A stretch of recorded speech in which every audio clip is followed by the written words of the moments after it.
Right, man, we're live up.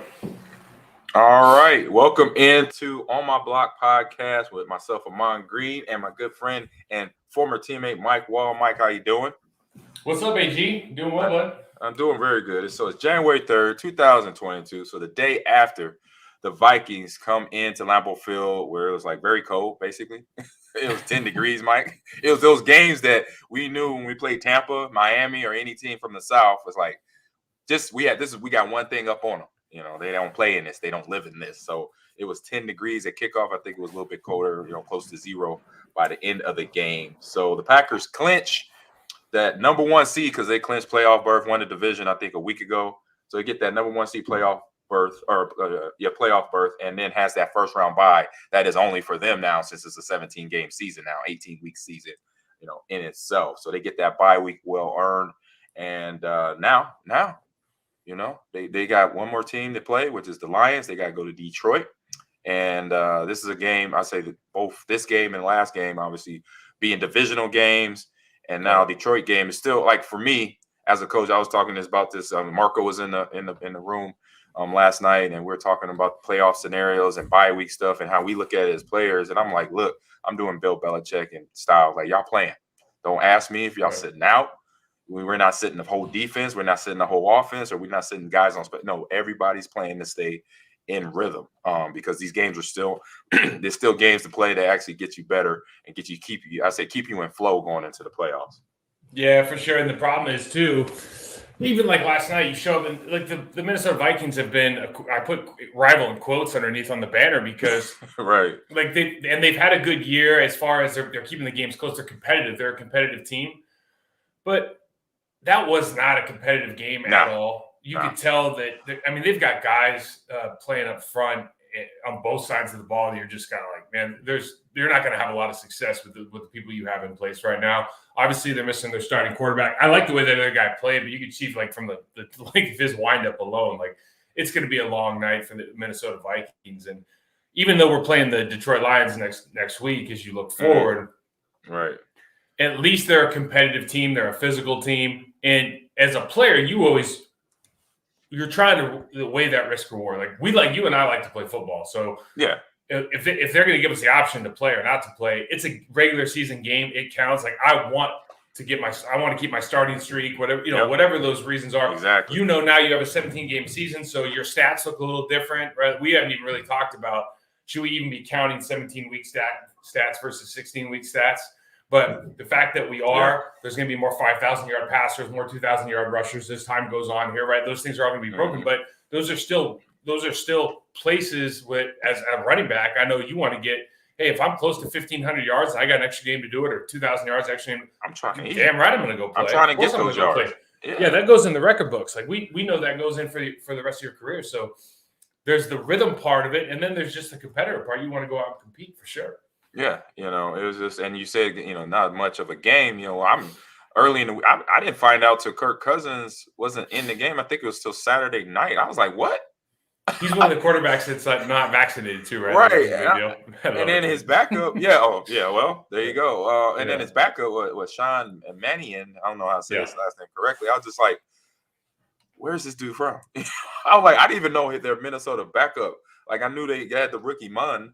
But I'm like, oh man, this is gonna be rough. And you saw that because Mannion, his timing, wasn't quite there, and obviously that's just something, as when you in reps, getting reps, where you're gonna go with the ball. And Kurt at this point in the season knows that. Like he knows his first, second, third reads, obviously in his progression. But then you get a guy who basically is fresh off the bench, hasn't had a regular season snap, maybe one or two in the early part of the year, something like that. But first touchdown throw in his whole career to KJ Osborne. Shout out to him, by the way. And I'll go into that more on that later. But yeah, it's just that's where you saw. And I was like, yeah, this is not. I hope it's competitive. They got a solid defense. They got good leaders on defense, Harrison Smith and Anthony Barr and Kendricks. Even like you mentioned, and Kendricks is kind of laughing this thing off because he kind of knew offensively. Because you even look at we're gonna look at teams around the league later on. Is you look at the Chicago game. Their defense played amazing because obviously they got something going on offensively. As long as you got somebody on the other side of the field scoring points to keep the defense. Belief goes a long ways, right? And then you talk about the quarterbacks. Like, this is a thing that's always perplexing to me. You put in a backup quarterback, and we can debate whether or not we think Kirk Cousins is a bona fide elite level guy. Or yeah, not, that's right? we can go back and forth forever. Yeah, but the guy's good. But you have Kellen Mond, right? So he's a project guy. Mm-hmm. This would have been a perfect time to start him because it looked like, at least externally, like you changed the offense anyways to make you simplified something, because that sure as hell didn't look like what they've been running the entire year. Like he's not giving guys opportunities to make plays at all. So it looks like you condense the offense anyways. They've been in the same room for 16 weeks. Like, they're learning the same plays. That's why I never understand. If you don't have a guy that can come in and not play like Kirk Cousins, not play like Aaron Rodgers, but if you have to condense the playbook that much, and the guy has played in the NFL before, then that's a dislocation to me. Like, you're doing a bad job of coaching, or you shouldn't have that guy on the field. I can see if you bring the rookie in and change it. Jordan Love comes in this week, and again, the drop off between Aaron and everybody else, much less Jordan Love, is monumental. And so, but he doesn't have any game experience, so you can kind of play it out that way, and that makes sense. But having a guy that's played in the NFL before and been around, you just go, I don't know, it's kind of a palms up deal for me. Yeah, it's palms up, where you're trying to figure out what exactly they're doing. What are they doing to help this guy now that doesn't have a ton of experience?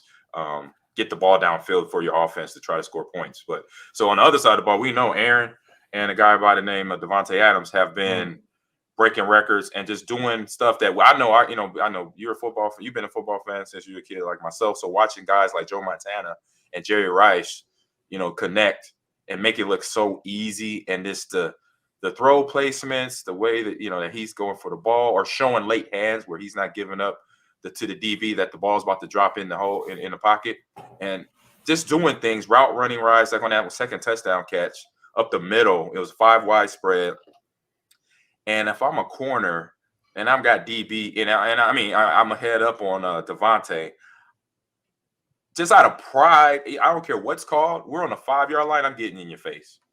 I'm like, I'm gonna get a PI before I just let you come off the line free, do 2 steps, and then a stair step to get vertical up the middle of the field to catch an easy, untouched.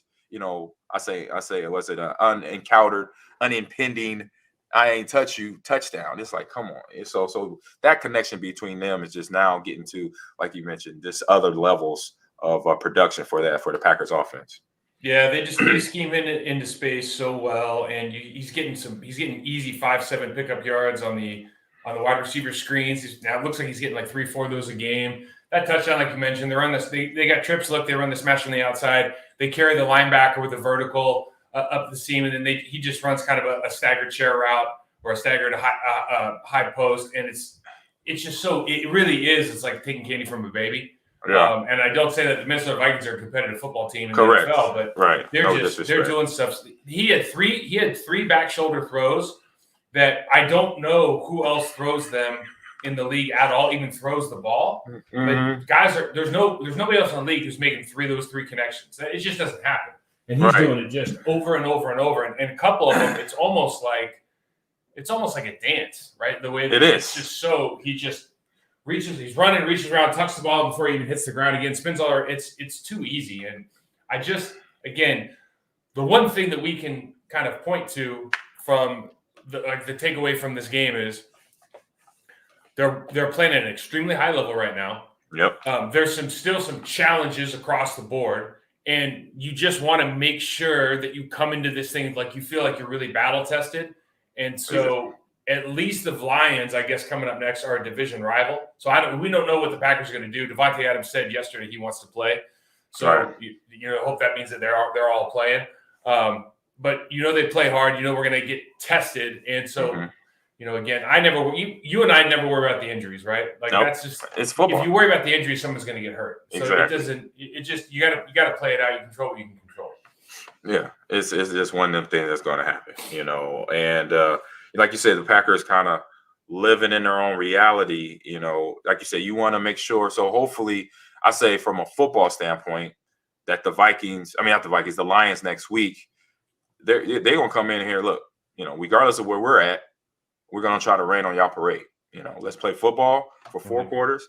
and just see where we match up, come the end of the game. Because obviously we know where we're going after this, and when the game's over. The Lions know that. And then the Packers also know where they're going. They got a bye week to get ready for whoever will be the winner of maybe Dallas, Arizona, or some other NFC matchup in the first round of playoffs. So that's kind of where they're at right now. And like you said, being battle ready, you just got to make sure everything is still flowing.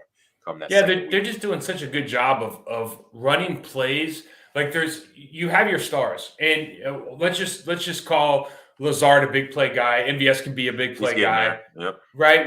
We obviously have two backs, and we'll get into this like the Pro Bowl stuff later. But like we have two backs that can be Pro Bowl players. Honestly, they're both incredible. They're almost like they're eating each other's food a little bit, right? Just because they're cannibalizing each other's numbers because they're both just playing such a high level. But the way that Rodgers plays the scheme, the understanding that he has before the snap, the way the plays are being called in, like they run a tight end screen to DeGuara, and you're almost like, what the hell are you even running that for? Like it was going to be a 5-yard pick. I'm not saying anything bad.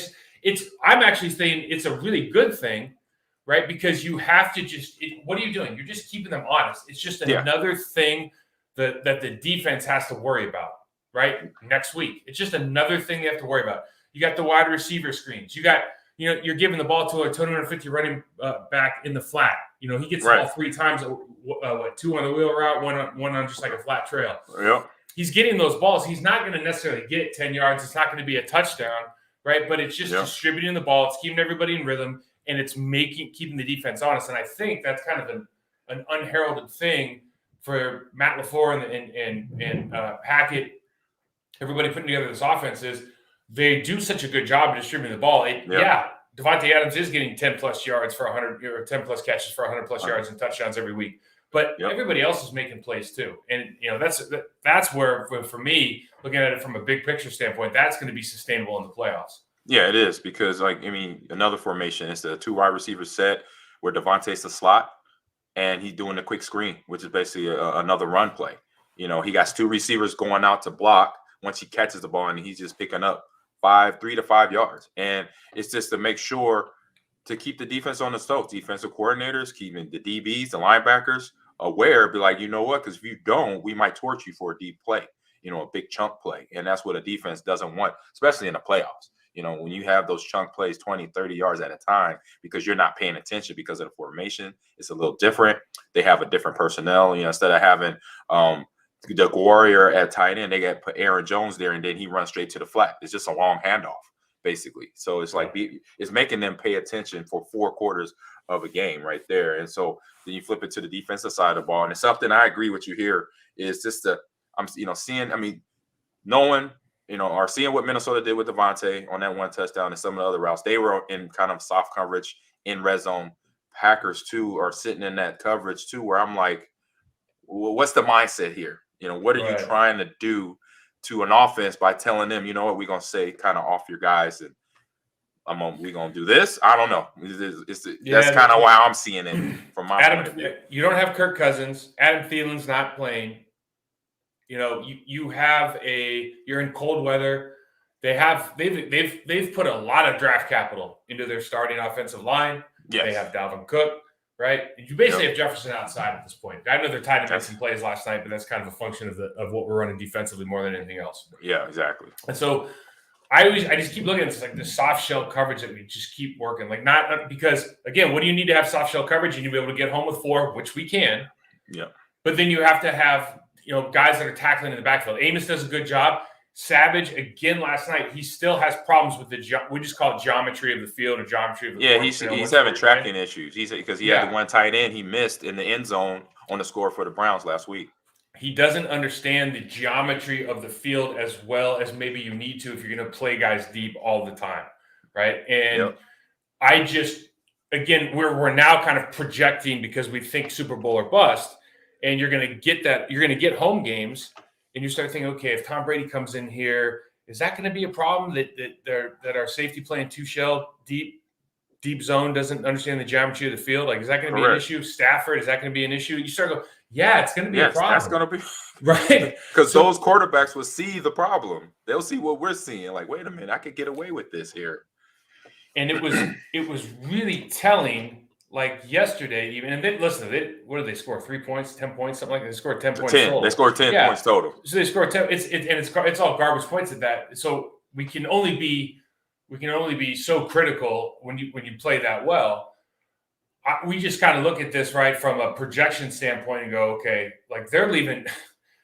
They're spending all that drive. The Minnesota Vikings just got to be, Paul. I don't know if they're keeping their coach or not. Who knows what's happening? Yeah, it doesn't sound like it. Doesn't sound good. But you just start going like, dude, you have a new quarterback in there, so you're going to run quicker routes, I guess. But then you're keeping your tight end or your running back in to block Gary or Preston Smith for most of the game. They keep him in for at least one of the guys for most of the game. By the way, both those guys are, I think, first-round picks, or maybe the right tackle's a second-round pick, but he's a team captain. He's the second highest paid right tackle in the league. You start going like, I don't understand. Conceptually, I just don't understand what's going on at all, right? Because if you're going to leave that guy in, you think you'd be throwing the ball down the field a little bit more. It was kind of a nuts game. But just looking at the Packers from a defensive standpoint, they spent a lot of time doubling Kenny Clark. Rashad and Preston got home. We'll talk about that a little bit more. Devondre Campbell's everywhere like he always is. Chris Barnes everywhere like he always is. And really, it just comes down to you start talking about secondary play because looking forward, OBJ's playing really well in St. Louis. LA. Jesus. In Los Angeles. Cooper Kupp's going to be the Triple Crown winner for the first time in forever. That's crazy. I know Antonio Brown's out, but they still got Mike Evans. They still got Gronk. They're going to pick up another one. They're going to pick up another player. Dallas still has weapons.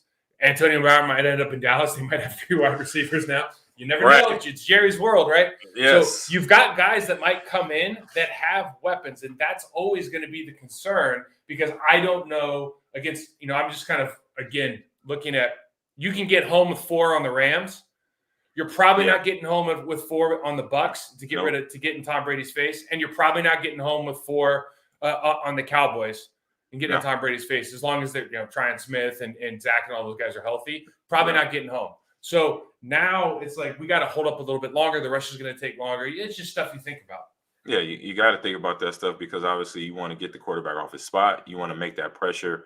If it's just pressures, get sacks because then those pressure sacks turn into things when you apply it the proper way. So explain this one to me. A lot of empty success out there that I hope is not a trend. So help me out with that one. Yeah. So the only thing I was saying there really was that I saw we went a lot of empty, right? Especially earlier in the game. So empty formation. That's what I thought you were referring to. Yeah. Okay. Yeah. We went a lot of empty, and it's it's interesting. And you start watching the film, and like you can actually kind of when we're not in empty, when we're in single back and a shotgun. Yep. Mm-hmm. You can tell just by the way Aaron lines up if it's a runner or pass. Yeah. Right. The way he lines up with respect to the with the running back, you start looking at stuff and like, wait a second, man. He's always like 2 yards back, and he starts walking up before the snap when he's going to hand the ball off. You're like, wait a second, I didn't even realize we were doing this, But you're giving away little niches, little but with the empty stuff, listen. Aaron can throw the ball every single play, and we probably win most of the games, right? I just always get as a lineman and just seeing who we have up front. You don't want to do that to them. Sometimes when you're playing against a bunch of, we call them meat puppets back in the day, right? Like guys you can just get both hands locked in every time. That's what the Minnesota Vikings are on defensive line right now. They're all meat puppets. So you have all this success against these meat puppets, and then you bring some dogs in. It's like we've seen this before. We've seen this trend before in like NFC Championship games last year, where you can't play that kind of style of game against those kind of players. So that's all I meant by that. Gotcha. Yeah, because the empty formations obviously is a passing situation. It could be 2 minute, but you don't want to consistently stick. I say you want to make sure that you're throwing it in kind of if you're doing it as the game plan like we were talking about with the screen plays to the tight ends. It's something like that because something to live on. That's not good for the linemen because they're kick stepping back and forth, and that's not good to have your linemen going backwards majority of the game. Which there's something that they Matt and I say Nathaniel Hager are not doing, but every now and then you see that so they're doing a fantastic job. And they are. You played as a team, and it's kind of it's our job as people who are commenting on it to just kind of again project what these playoffs might look like and we've just kind of seen that before historically. Is like you get into this habit of doing empty formations and start trying to sling the ball around in the playoffs.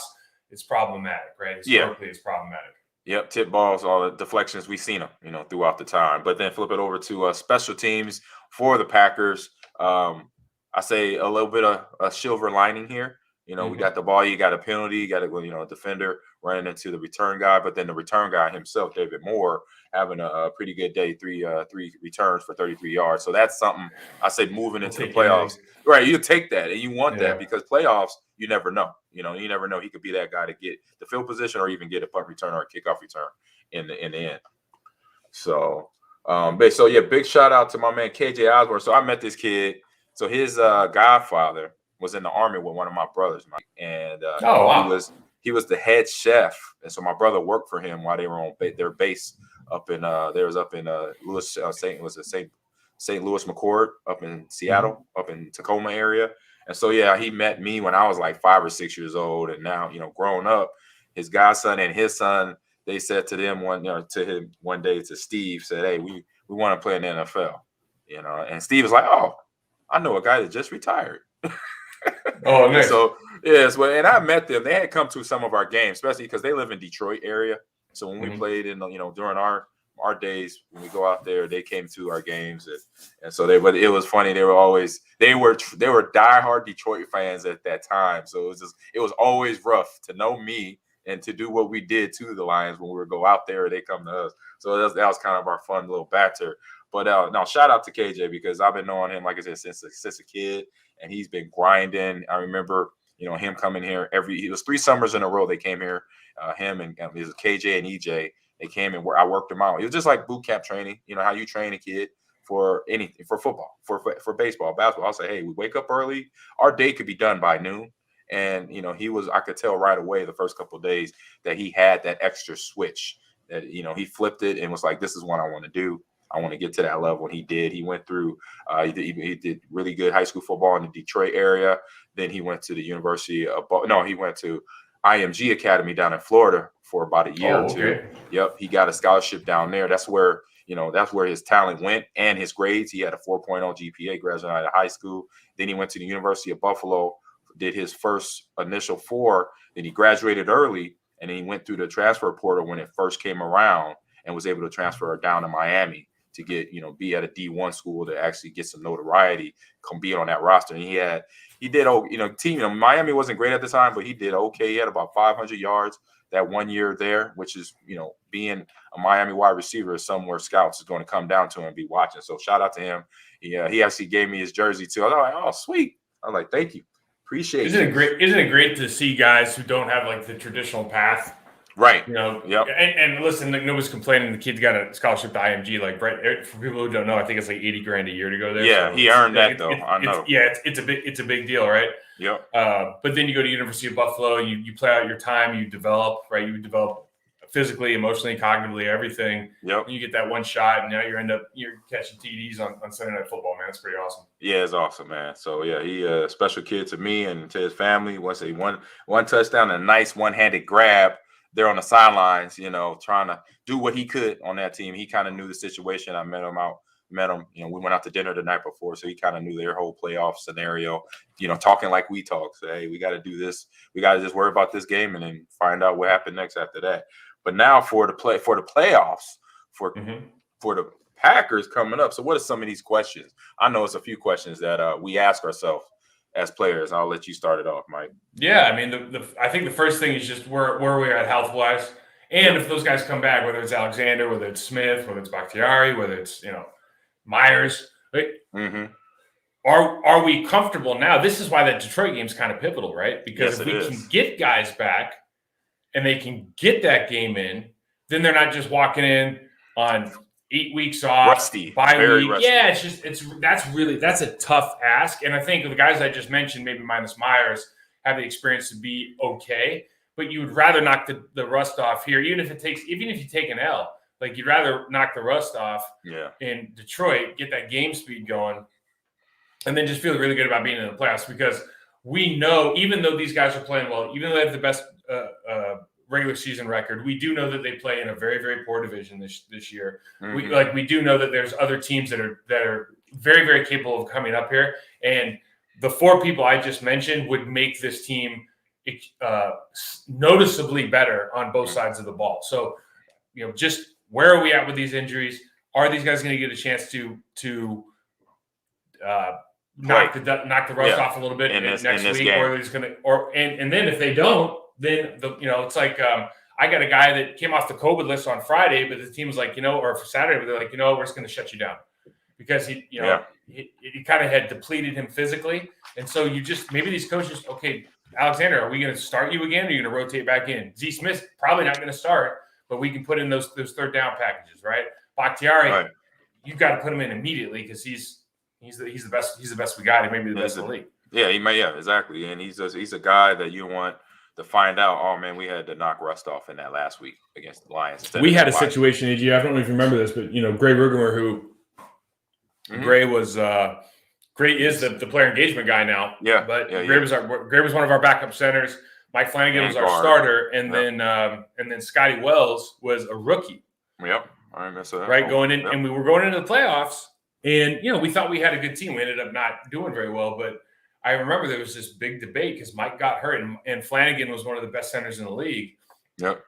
Mike got hurt, and there was this huge debate on whether to play Gray, who had experience and had success, but was not a starter in the NFL. Like had not had that role up to that point. Correct. Or Scotty Wells, who I think had the potential to be which we know much higher ceiling. Correct. But didn't have as much experience. And I know the coaches were going back and forth. I remember Sherman. I think that was one of those deals where. That's actually one of the stories where like Sherm lost me. That's probably one of the like when you start thinking about like why you end up leaving. Like, Sherm hit me with some.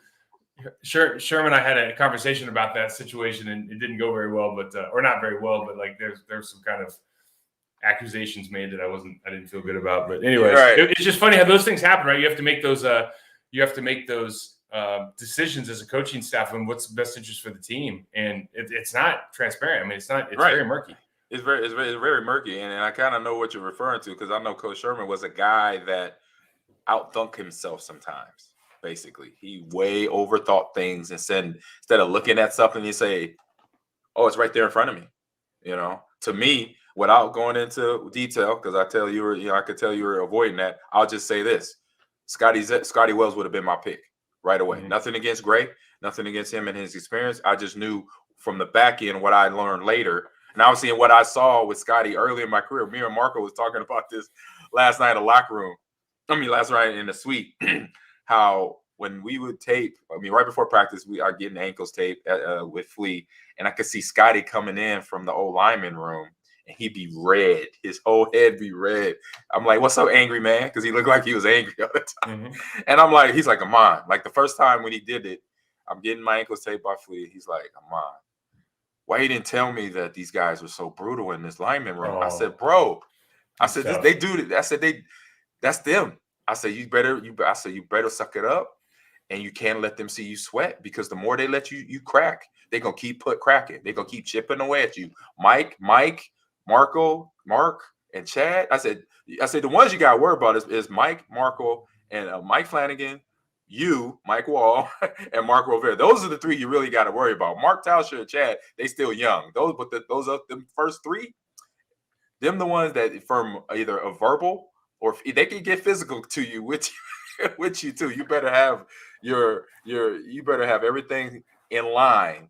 And confidence about yourself because they will Scotty. So those that don't know, Scotty was like 4-time high school and national wrestling champ. Yes, like Scotty would have mopped all of us, right? Yeah, he was a stud at that. Yeah, he was a funny story because I remember he came in and he judo flipped the first guy but tried to bull rush him on his head. Really? And then he was bench pressing like 500 pounds. Yeah, he was yoked. He was like in the first day of the weight room. We're like, what the hell's going on? And he's like, yeah, I was 4-time wrestling champ. And I go, why didn't you wrestle in college? And he just looked at me flat. He was like, no money in it.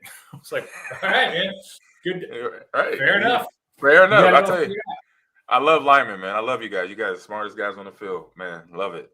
And then you're big and got that griminess about you. So speaking of griminess, so we get into Twitch warfare here we go. On my block. And I know you can't wait to talk about this because I know when I saw it, I was hyped. I don't care the score of the game. I'm happy. But that center Bradbury with that catch, first of all, that was easily the most athletic play in the game. Easy. I love it. He was on a knee blocking, saw that, came over, caught that thing at damn near his ankles, and just started toting, right? He was gone. What do you get? 15 yards, led to a touchdown. 16 Bro, yards. That was the play. That might be it's definitely the play of his year. I guarantee no matter, he didn't do a single thing the rest of the year that was as cool as that. So he wins the day. I know there's other catches in other games. Like, that was the catch of the day. If that's not SportsCenter top 10, like, it has to be. You can just go ahead and cancel my subscription. It's got to be in the top 10. It has to be. But definitely, I watched it several times. Definitely caught the ball at the ankles. It's almost that Franco Harris type of look. Immaculate reception type of material. Unfortunately, it wasn't going to go to no win or anything, but it was one hell of a play. That's why I said Tote City. He got that thing and was toting it high and tight, everything. I loved it. I was like, yeah. I was like, oh, yeah. When we talk about, like, bigger picture, though, when you get into, like, transport for, we're talking about offensive, defensive linemen. I mean, the Vikings, especially depleted Vikings, they have no pass rush. They have guys inside that catch. Sheldon Richardson's a good player. He's kind of playing a little bit out of position outside of right defensive end yesterday, playing against Josh. But he did get a little push in to get a sack. He actually had a really good game. He played well, but the rest of those guys inside. I mean, it's a real issue if you can't rush the passer, and when teams are willing to go, just drop back with 5 or drop back with 6. It's a real issue. And the other thing is, these games now are kind of difficult for old guys to watch because they're always in 6 in the box, if not 5, right? Unless we load up and bring everybody in, there are always 5 or 6 in the box. And so you're getting movement with these double teams. It's just like, it's so easy to run the ball that it's kind of hard for us to even judge like whether or not the teams are doing a good job. You almost got to kind of start looking at the single blocks and saying, are we getting any movement?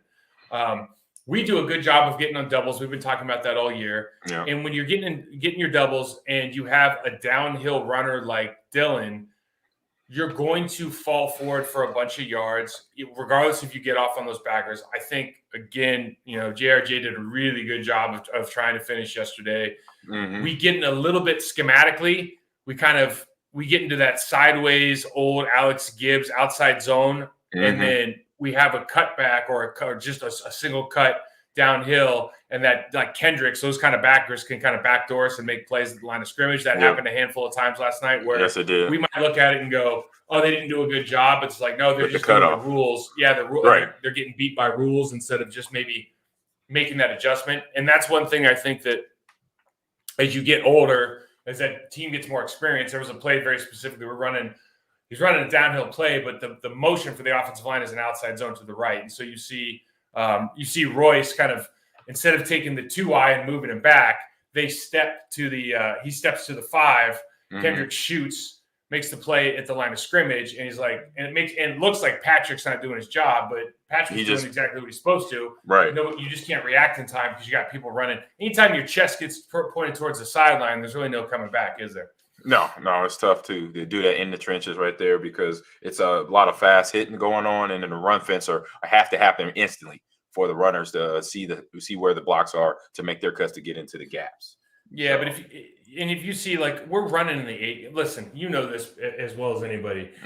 If an offensive line and a running back are running in the A gaps, the other team is they're either just not very good or they just give up. Like, that should be the hardest place to run the ball. It should be, right. It should be the hardest place to run the ball. And I felt like in the second half especially, it's all you could eat. I mean, just hand the ball off. He's going to fall forward for 4 or 5 yards. He had 2 touchdowns right there. Yeah, exactly. Well, so it's just, again, it's great to see Aaron Jones getting those outside plays. You take away those two big runs, his numbers don't really look as good. Yeah, but you got to count those runs because they happened, right? But you want to find some. Again, these are kind of the questions going to the playoffs. Like, are we going to be able to consistently run the ball against a great front? It's like those little, or are we going to just be able to keep them honest and fall forward? Are we going to be able to keep that combination of Aaron Jones and and AJ Dillon? Are we going to be able to do that effectively enough to keep those defensive linemen honest so we can keep them off of Rodgers? Because we're not going to get 4 out of 5 starters back for this playoff run, right? No. We might get 1, we might get 2. We're not getting 4 or 5. So, right. So it's just things we got to think about. Yeah, you got to think about it in the long run because you want that combination to continue to be successful because obviously it keeps the whole balance of the offense there. Running like we mentioned with those tight end screens to DeGoria up the middle and out to the outside, the short screens, short pass screens to the outside to Devontae and the 2 wide receiver set. You want those because all that stuff works together for a reason. And if one of them is off, then the offense is going to be a little bit tough to run, especially with a playoff team. But a guy like you hear on that you hear here on Trench Warfare, Preston Smith doing really good.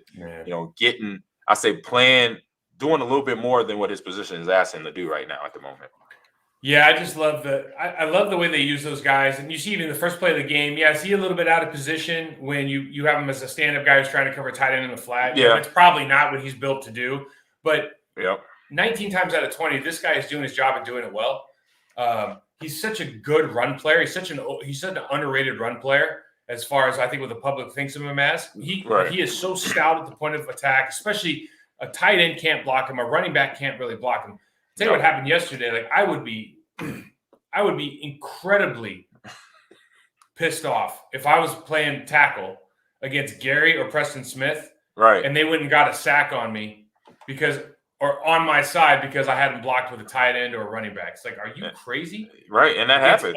It happens in the game, and those are those situations where again you go like, are we being smart with the decisions we're making from a play calling standpoint to put our running back or our tight end in a position where they should be able to block Sean Gary or Preston Smith during the game? Like, call that play when a backup's in. You know what I'm saying? If I'm Minnesota Vikings, like that's almost insulting. And it is. They're doing. Kenny Clark is deservedly getting so much attention now inside, and now they are shifting a tight end or a running back every single play in passing situations to either Preston or Sean Gary. They're just basically picking like, hey, does our first round draft pick on the left tackle side, does he need help every single play, or can we help our team captain on the right side? Like it was just it's a weird deal. I haven't watched enough Vikings to know if they're doing that every game. So is it 71 over on the left tackle? I know he's a young player. But you can tell, like Minnesota Vikings fans, if you're listening to this, if you watch his pass sets, I don't care what round he was picked in. If you watch the way his footwork is, if you don't get him fixed, you are going to have problems for the next 5-6 years as long as you keep him. Because his pass sets do not make any sense. His footwork is not good, and it's going to cause problems. Yeah, because I saw what you mentioned. I say a switch off where all of a sudden that running back was on Gary. I was like, oh, that's a problem. And it happened like almost mid snap. And it wasn't designed ET. It was just he was straight rushing. They both were. Kenny was there. And I think, you know what? Kenny did deke. He kind of faked out the tackle a little bit and then went into the guard. And then that's where the switch happened. Because then the running back was on Gary and then the tackle was on somebody. I think it was on Kenny. I think he went to Kenny because Kenny kind of showed in front of him and went out in that setting. For my money, like here's what happens, right? You straight rush guys until they prove they can stop you. Yeah, because there's no reason to win games otherwise, right? Now, if you start bringing in Ahman Green to chip off the edge or Bubba Franks to chip off the edge, right? Now you start running games because that takes away the initial rush anyway. So you might as well try to run some pick stunts. Yeah. Okay. But you don't. But for a lot of these teams, what I start seeing is like, why we don't even need to really run a lot of these games. Like you usually see when they get home off of somebody wins initially, they get a hand, the quarterback has to step up, and then the pocket gets demolished, right? Like usually how we win is we win a 1v1, like technique beats technique, and we win, and then somebody else cleans up the mess, right? Or it's like Preston got a sack yesterday, and he could have had a lot of them, and he had a lot of pressures, but the sack that he did get, he kind of stood up and watched and then ran around and just made the play as the guy collapsed. It's kind of what we're talking about, right? Because Gary flushed him out of the pocket on the other side. So we don't really we're good enough. We've been talking about it all year. Like you can play 2 shell because you get home with 4. And as long as we can continue to pressure the pocket, especially with Kenny Clark in the middle, Dean Lowry does such a good job of pressing the pocket when he's singled up. Like totally underrated player this year as far as how many times he's putting a guard in the quarterback's lap, regardless to get rid of the ball or not. Like there's just so many positives right now with that group, and they just seem like they're playing for each other.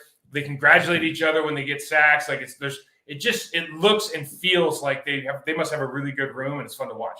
Yeah, a really good room, and they got the games, and I say they got the games won, and then to go 8-0 at home as a team, that's impressive, and that's hard to do, in current football today to go 8-0 at home. I saw that stat, before the game ended, and then for the Minnesota Vikings, I believe that's what you're referring to here as a team defeated, because like I said, pre-game, and finding out Kirk Cousins, and now offensively, I just like there's going to be not much offense going on here, so. Having that, seeing that pre-snap or pre-game, that was something in the back of my head. Yeah, it's like we've all been there, man. It's sometimes you're a professional athlete, you want to put out a good product. Sometimes especially you get down 30-10 or whatever. Then I mean, it's just you just go like, oh god, this is terrible. But you still got, hey, look, my wall's still in the back of my jersey, green's still in the back of your jersey, right? You got to show, but not everybody feels that way, right? A lot of people want to just. And it only takes one or two guys to pack it in, and it just turns into kind of body language central, right? Yep. We're social creatures. If your body language is bad, at some level, you're bringing me down too. It's just how it is. Yeah, it's unfortunate, but yeah, it was like, I'm watching this game. I'm watching, a few college football bowl games, and when you look at the score, and then some of the pro scores that were blowouts, it's like, look, man. Hey, I got a thing called pride that, like you said, the name is on my back. It doesn't, and then that name, and then the color of that uniform, and that logo on the helmet. There's an organization. It's a city. There's people that I gotta, some people I gotta actually answer to, and be like, no, you know what? I'm playing 100% every down, regardless what that scoreboard says. I remember my brother first, the whole. Taught me right away when I was a kid, his high school team, and I went to the same high school, Omaha Central High School. He said, when we played and the teams that we most likely we knew palms up, we probably going to lose this game. But you know what? We're going to hit them every down. So when they walk off that game, that field Friday night, they're going to be like, that's the toughest win we got. Central High School just kicked our butt, but we won. We'll hit you literally every play because we look, if anything, if we don't have the talent for this game, you know what, we got the aggression to out hit you, and so that's where I got that in me. I feel like all good high school football teams are from Central. You ever notice that? Yeah, Omaha Central. Hey, just so to put it in perspective, I went to Rim of the World, so it's like, geez, man. I love you, Mike. You're hilarious. I love it. All right, so we got done with that trench warfare. Off to get off my line, and I'm gonna piggyback on some of this stuff. Like the first one right off the bat, I'm with you 100% with this one. I'll let you serve it off. We're throwing my dad like a birthday party last night. My kids are making pizza. We're drinking a little bit, playing dominoes, everything. And I turn on the game. And I'm like, after literally like 2-3 minutes, I'm like, you know what? I'm not doing this. I'm not listening to Chris Collinsworth tonight. And I put it on the Spanish, whatever the Universal NBC's Spanish affiliate is. Oh, okay. I enjoyed the hell. I don't speak a lick of Spanish. I enjoyed the hell out of that game. It was so entertaining to watch the game and just hear because whoever's ever listened to like Spanish soccer. Oh, yeah. It doesn't matter what they're saying, man. The enthusiasm with what they're saying, you know exactly what's going on, right? Yep.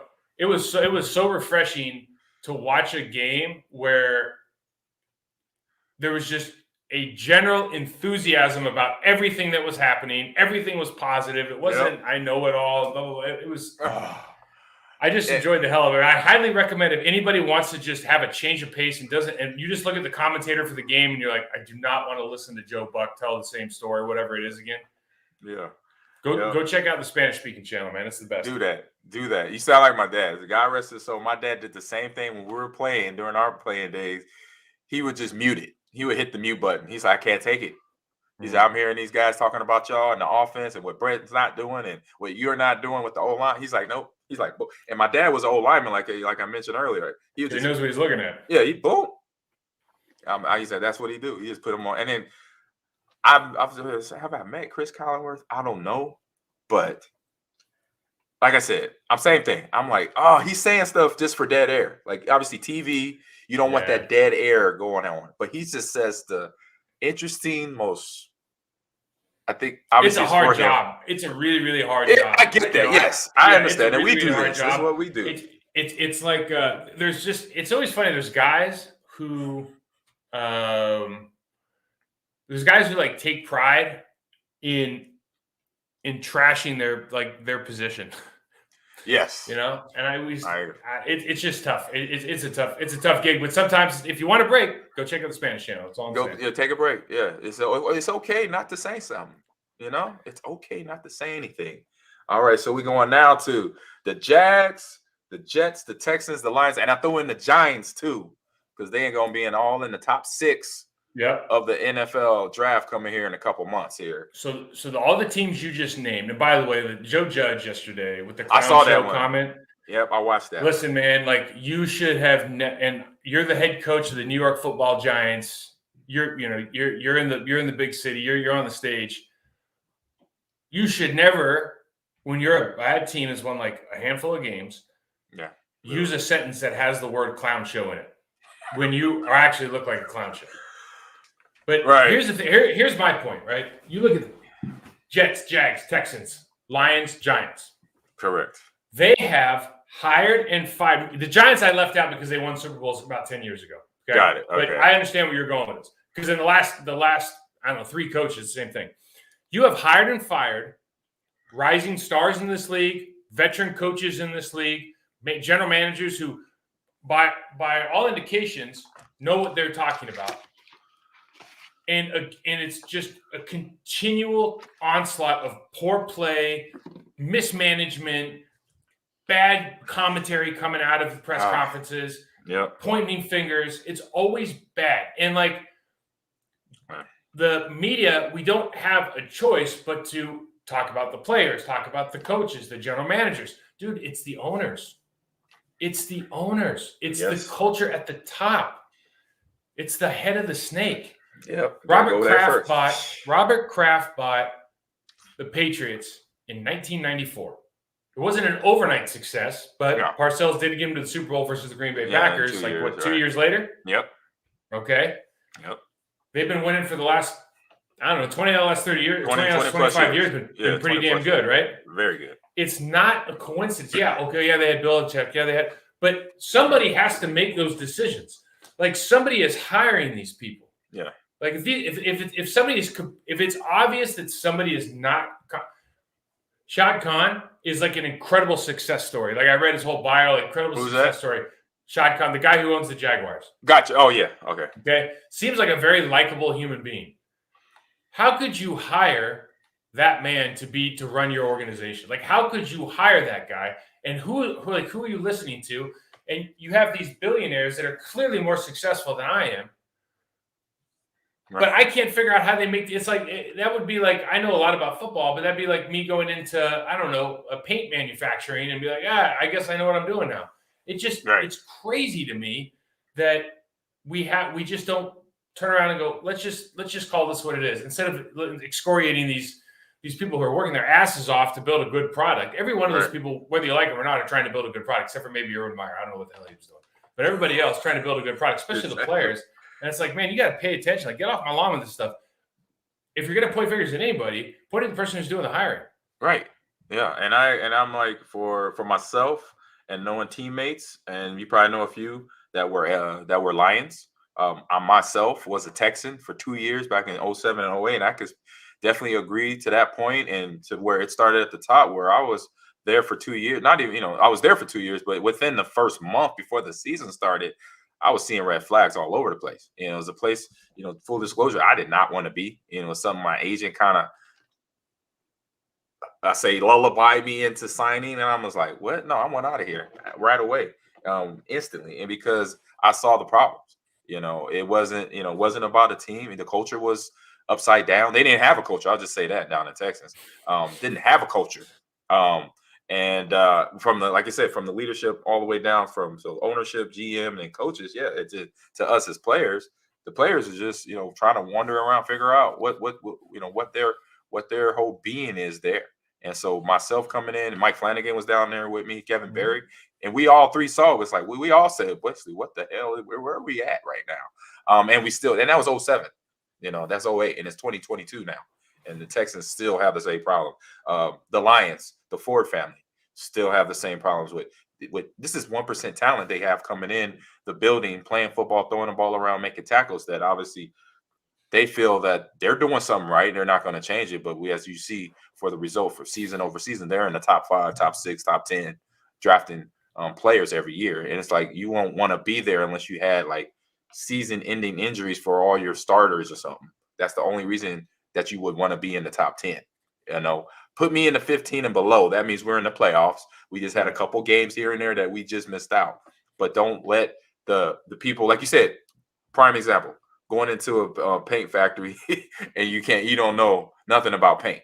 So let the guys that know football coach and play football. You handle the business part as an owner to make sure the business side of it is successful, and then everything come around. And that's what a guy like Dave Kraft and other organizations that had done to be successful and win Super Bowls and have good players. So, all right, Pro Bowl voting. Now I know there's so many different things going on there. Yeah, so you know what? So John Madden passed away this last week, and one of the things that I think when we were playing, the All Madden team was a big deal. Yeah, it was huge. And I think for a lot of players, listen, John Madden was, called certain games and had favorite players and everything. But for a lot of players, I think we would look at that and go, I'd probably trust John Madden's opinion over some of the guys that are making the Pro Bowl decisions, right? Yeah. And I started looking down the names because I just get bored. And you look at like the some of the people that made it this year. Orlando Brown makes it. Orlando Brown has not had it. He was a tackle for the Kansas City Chiefs. He went over to the Ravens. Like, he's not a Pro Bowl tackle this year. I think he would probably tell you that, right? You start going down this list. There's guys that are making a reputation. Guys are making it because they're in markets. Guys are making it because they have Twitter followers. And I just started thinking, like, why don't we just do this instead of having this fan vote for Pro Bowl, or maybe more importantly, instead of tying anything important to it. Why don't you have that? That NFL Top 100 list where the players have to vote? Yeah, on NFL Network, yes. Yeah. Why don't we just do that? Why doesn't that just be the big thing? Why don't we have that be the big reveal? Right?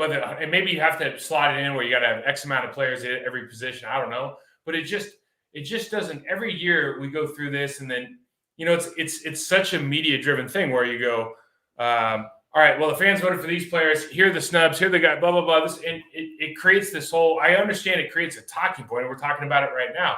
But we've been on the other side of it where it's like, how is that guy in with a season? He was – I remember I think I was a first alternate like 3 or 4 years. Right.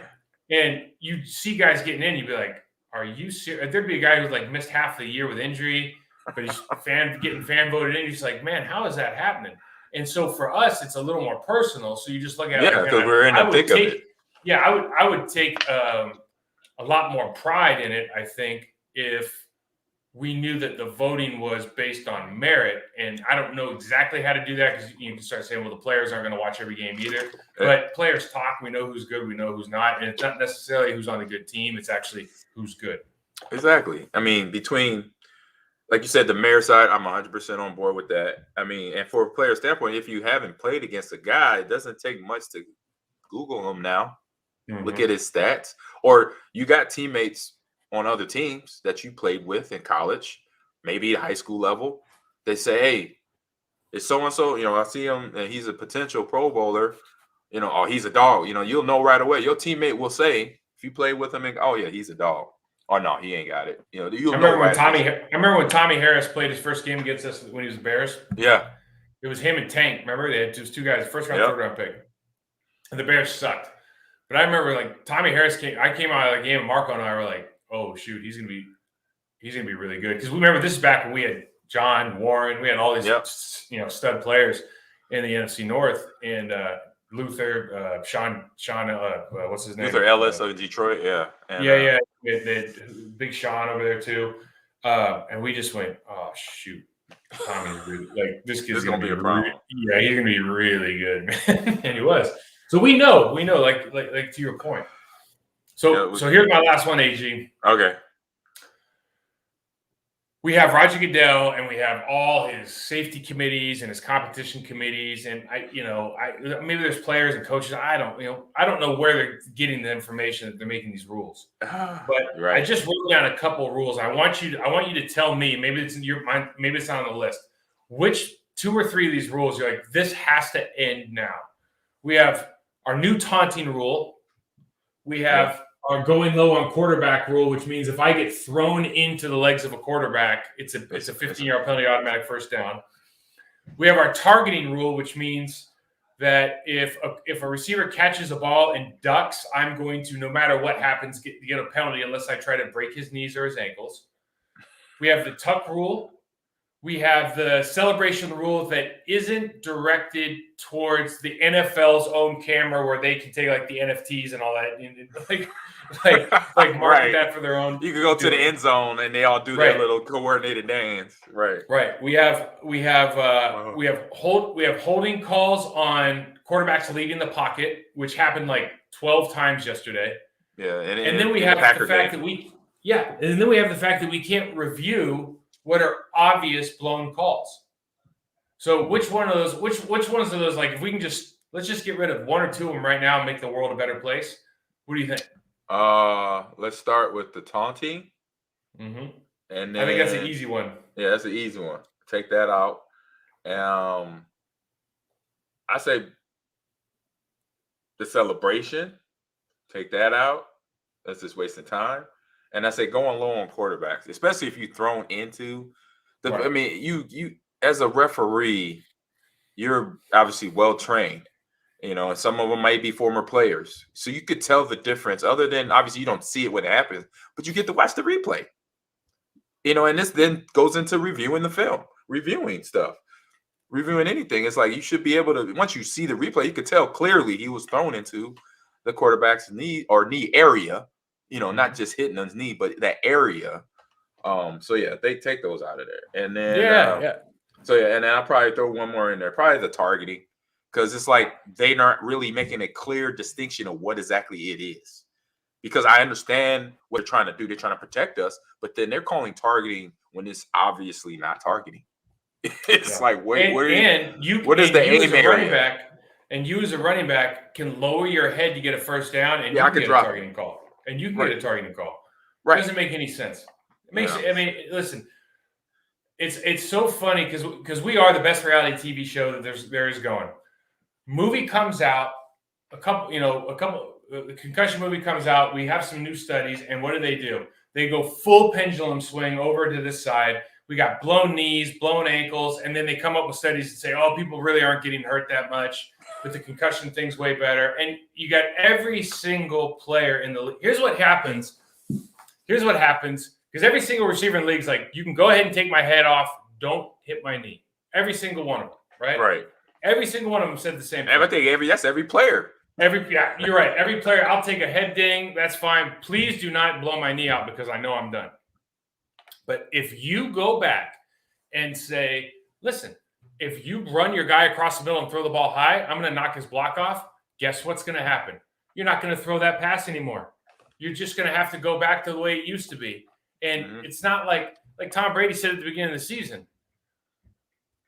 The defense is getting punished for bad quarterback play or bad offensive scheme because we're allowing people to do things and just say, oh, they won't hit you or it's not going to hurt that bad or they're just going to go low on you because they can't take your block off because of a penalty. So we throw people into bad positions. And so all that's going to happen is you're going to have increased – if you change the rule back, you're going to have an increased level of performance from the offensive staff, from the quarterback, because they're not going to throw you into a position where you can get your block off. Exactamundo. So you got to figure it out. They got to figure it out. So we want to move on. So that is Get Off My Line.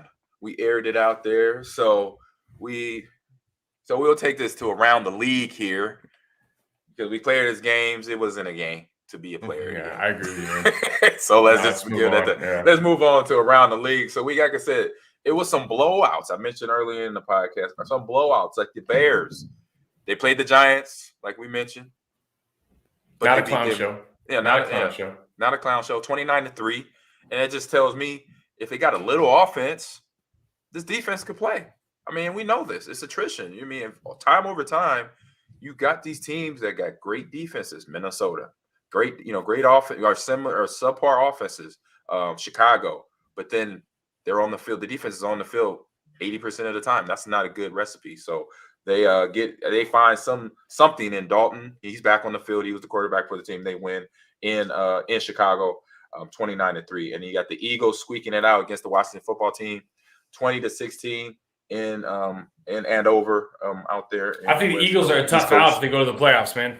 I'll say it right now. The Eagles are they got the talent. They have a good defense, and you can run the ball, and if you can run the ball, you got a chance. And they have some receivers. They got a little bit of pass game too. And then out in San Francisco, the Texans, they started up early on the 49ers, but the 49ers came back to win 23-7 with Trey Lance running the team. Because I think was a Garoppolo out with a calf strain or something like that, leg injury.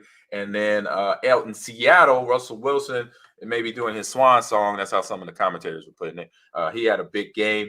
And I say the Seahawks, a big team game overall, 51-29 over the Lions, who the Packers have next week. And then the Falcons game started off, I say even, but then the Buffalo Bills pulled away 29-15 in Buffalo. I thought they'd be a lot better team this year. Yeah, they got. I mean, obviously, every team has the talent. It's just they got a quarterback. I thought that coach of all the coaching hires, I felt good about that coach, and he might Arthur Smith, and he still might be. Yeah, they might win 10 Super Bowls, but God, they just don't look like they. And it might be. It could very easily be Matt Ryan. It very easily could be Matt Ryan, but it just doesn't look right when you watch them play. It just doesn't look right. Yeah, they're just making mistakes and obviously not taking advantage of defense and turnovers when they get them.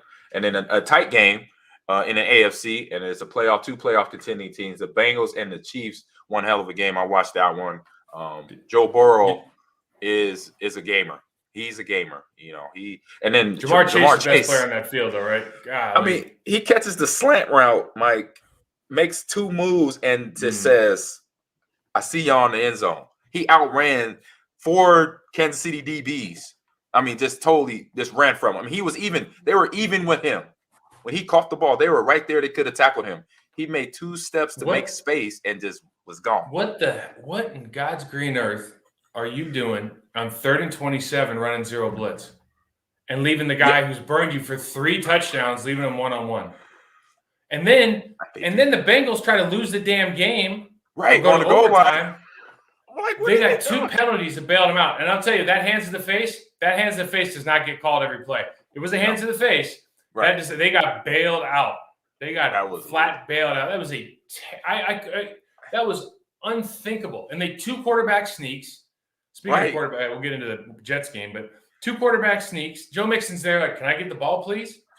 I mean, he's a Pro Bowl running back, right? Insane sequence. Right. It was an insane sequence. They don't give it to the Pro Bowl running back and almost lose your quarterback on the quarterback sneak because he gets his knees stepped on or something with his knee brace on there. So it was interesting. Young coaching staff, but they were able to get it. Go Big Red, Zach Taylor. Talent hides a lot of problems. Exactly. I definitely agree with that. And you find out the hard way sometimes later. And then you go down into the AFC South. In Tennessee, the Dolphins come in and get beat up by the Titans 34-3, and the Raiders somehow beat the Colts.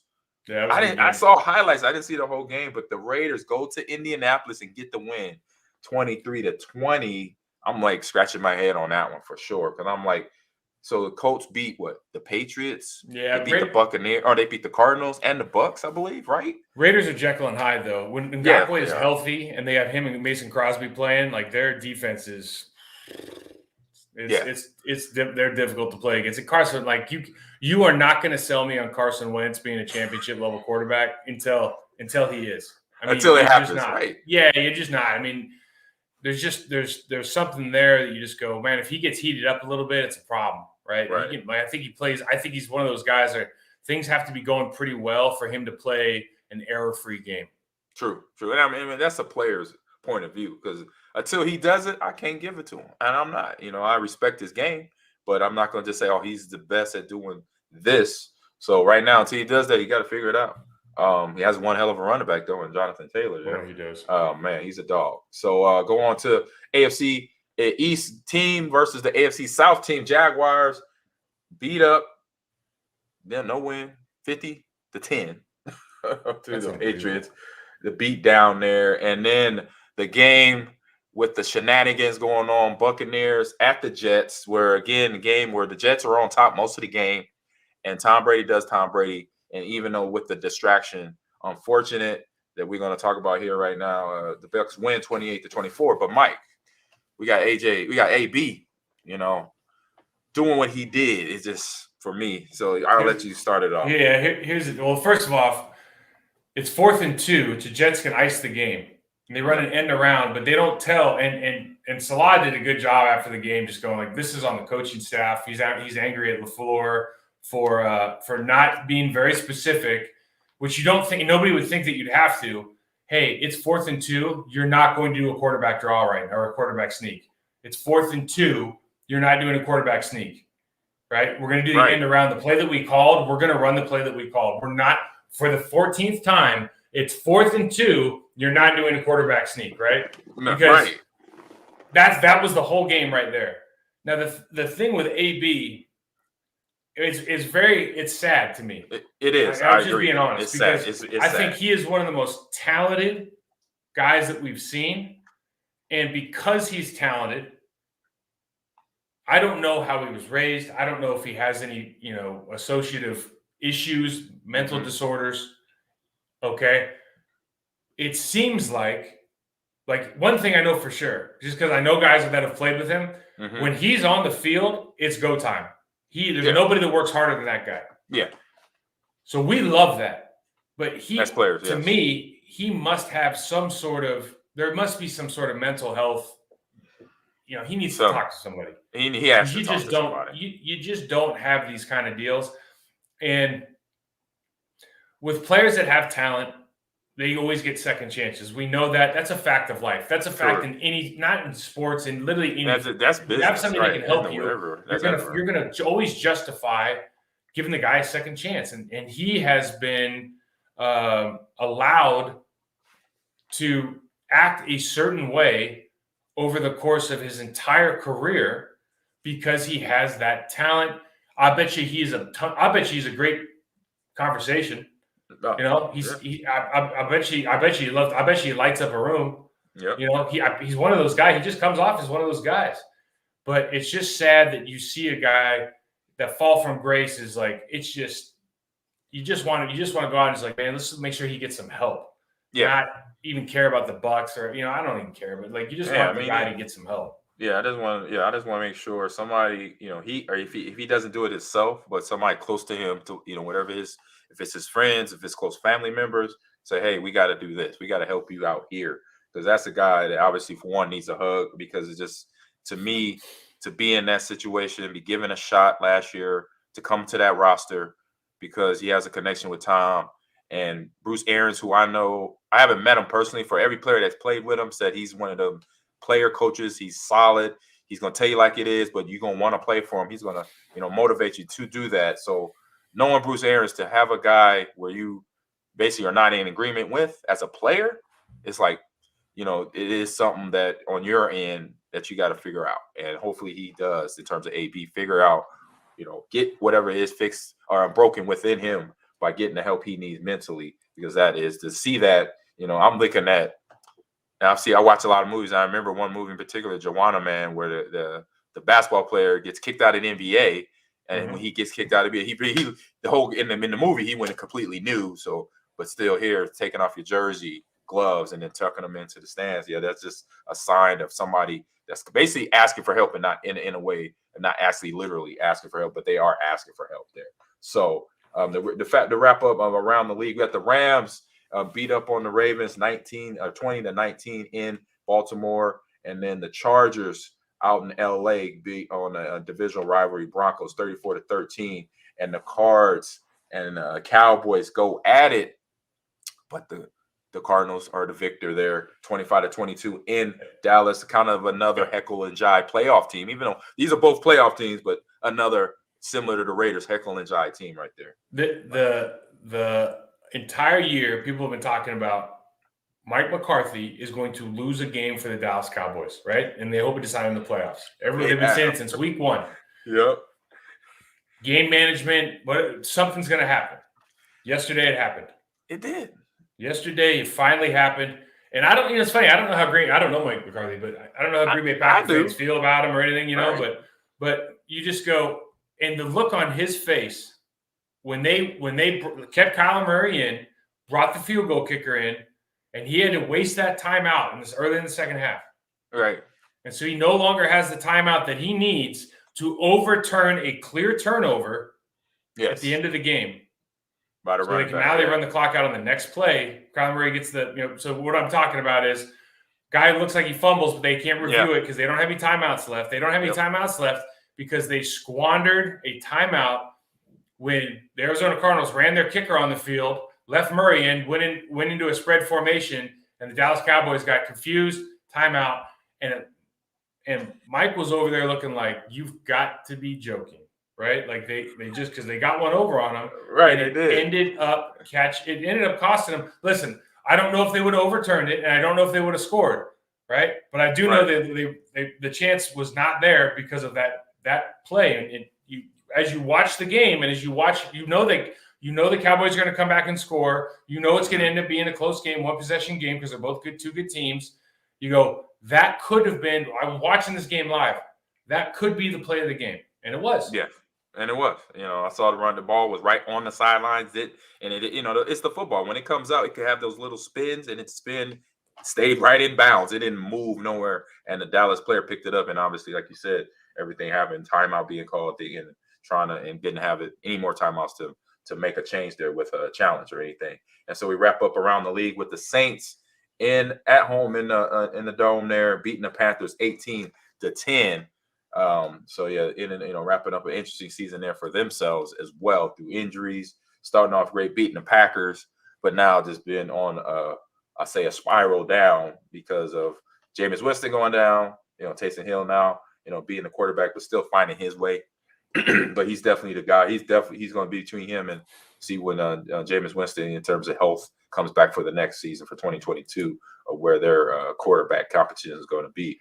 But for us, we are done here on my block. The Packers got the Lions in Detroit next week, and so we definitely going to be watching that and a ton of football. National title game, I think it was Friday. Watching that as well. I like the little scroll, the ticky-tock at the bottom. I love it. Check out the show. Download us. Give us the feedback that we need and want. So download us wherever you download your podcast. And for social media, for myself, and you can find me at Ahman Green 30 on Twitter and Instagram. And then also check us out on Process to Perform live right now here, I believe, on YouTube channel. Check that out. And Mike, let everybody know where they can find you at. Yeah, Mike168 on Twitter, Process to Perform on Instagram. And yeah, guys, we'll stream the rest of these live. So especially for the playoffs, you can check that out on YouTube.com/Process to Perform. Check that out live every time, or you can hit us up on either of these Twitter pages, Twitter, Facebook, all that kind of stuff. It'll be live as well. So AG, always a pleasure, man. Always great. Playoffs. And then on my block is ON_MY_block on Twitter. So playoffs, that's what we're going to be doing live on Process to Perform. And we will see you guys next week.